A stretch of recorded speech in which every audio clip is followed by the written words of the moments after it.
magkakabit tayo ng ano ngayon, ng car stereo. Ito mga boss, ito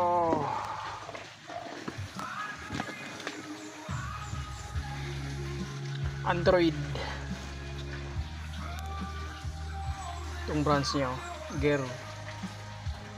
Gerlich. Mga boss, meron naman siyang diagram mo.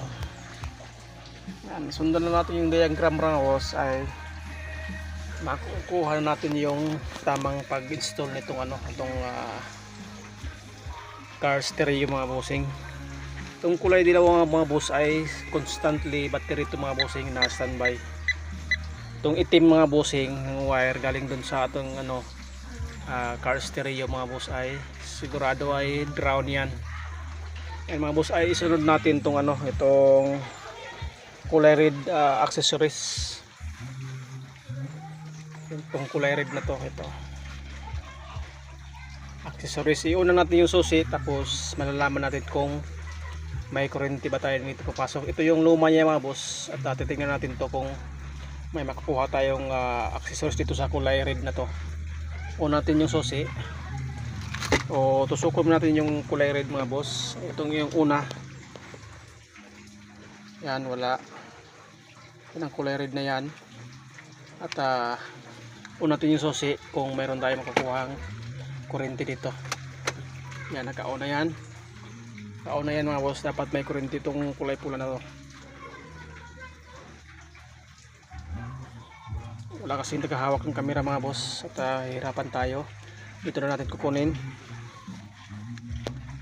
itong kulay red na to. Yan, yan mga boss, meron siyang 11.8 o 7 mga boss. Off natin yung engine, off natin, dapat mawala itong to. Yan, nawala yung kuryente niya, ibig sabihin ito yung accessories mga boss, yung kulay red na to. I-adapt natin mga boss, at lagyan ko muna to ng tape tong constant battery, galing to sa battery mga boss, tong kulay dilaw na to.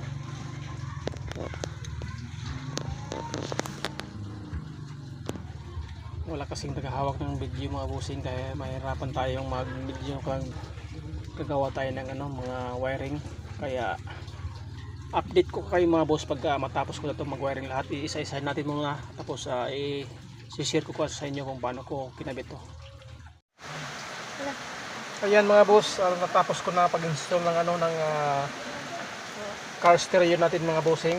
At itong nakaabang nito mga boss ay hindi ko na kinabit kasi hindi naman high-tech tong sasakyan ng mga boss. Ito ay control to mga boss dito sa steering. Ito wala naman siyang control dito, kaya nag-wire to wire na lang ako mga bossing. Itong mga wire niya kinabit ko lang dito kasi nag color coding lang ako mga boss to sa niya, sa speaker, yung green to green, white to white, at saka gray to gray, at saka itong isa, itong kulay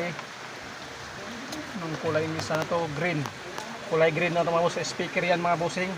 Meron naman siyang guide mga boss kung saan dito ang kanyang speaker. Sa speaker niya sa bagong Android mga boss ay ito. Hindi ko na ginamit to kasi wala naman siyang control dito sa steering niya. At ang ibang mga wire mga boss ay hindi ko na kinabit.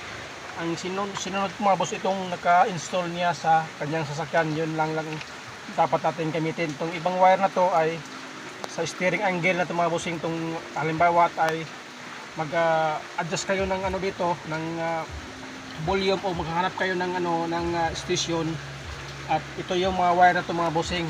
Sobrang upgrade kasi itong Android na to, kaya ang kinabitan natin ng Android ay hindi naman na fit sa kanya, kaya nag-wire to wire lang ako mga bossing. Ang importante, mayroon siyang FM, meron siyang reverse camera mga bossing. Ito yung reverse camera niya, at inattach lang dito, at ito yung antena niya mga bossing. Ito yung antena.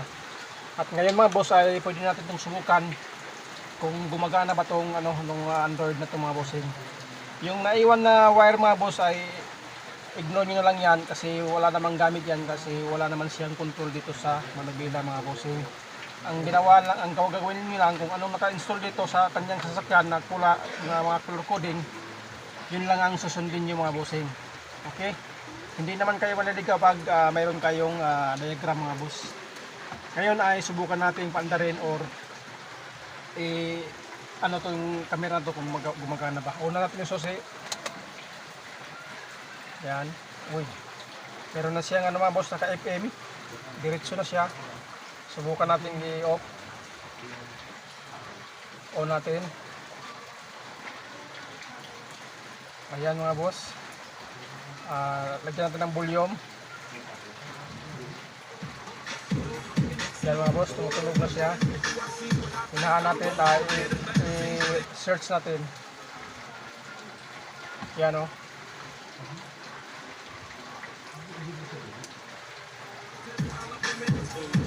Mayroon pa sa ibang display mga boss, subukan natin. Meron naman siyang car info, beat music, gallery, video mga boss, meron siyang video.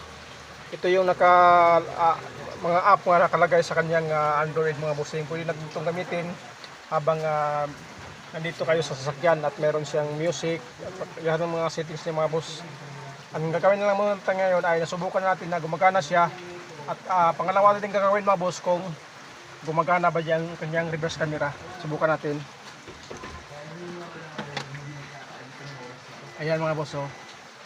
Yun ang reverse camera niya mga bossing. At park natin. Yan, park natin. Tapos balik ulit. Ayan. Okay na mga boss. Ibig sabihin ay maayos siyang gumagana. Ulit natin ng music mga boss. Home natin. Radio. Yun, no. Ito nga banda walang tunog nasa kanyang speaker.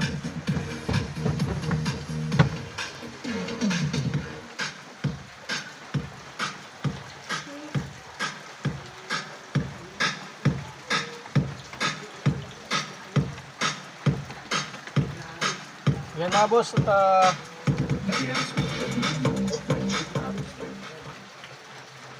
okay na ito mga boss, at natapos natin ito mag-install. At ang mga naiwang wire mga boss ay ano ko lang dito. Tapos yung lumang wire na ito mga boss ay pwede ko na itong putulin mga bossing. Yan, itong wire na sakit na to.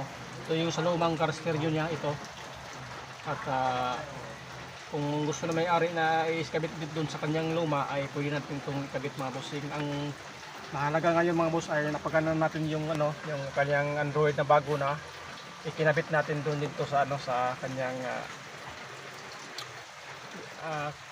sasakyan mga bossing. Thank you so much mga boss, at kanyan lang yung mag-install ng ng car stereo mga boss. Sundan niyo lang yung yung diagram at saka yung diagram dito sa lumang wire na to, nakakabit mismo dito sa kanyang sasakyan mga boss. Thank you so much yung panonood mga boss, at see you next vlog natin mga boss, at don't be parts.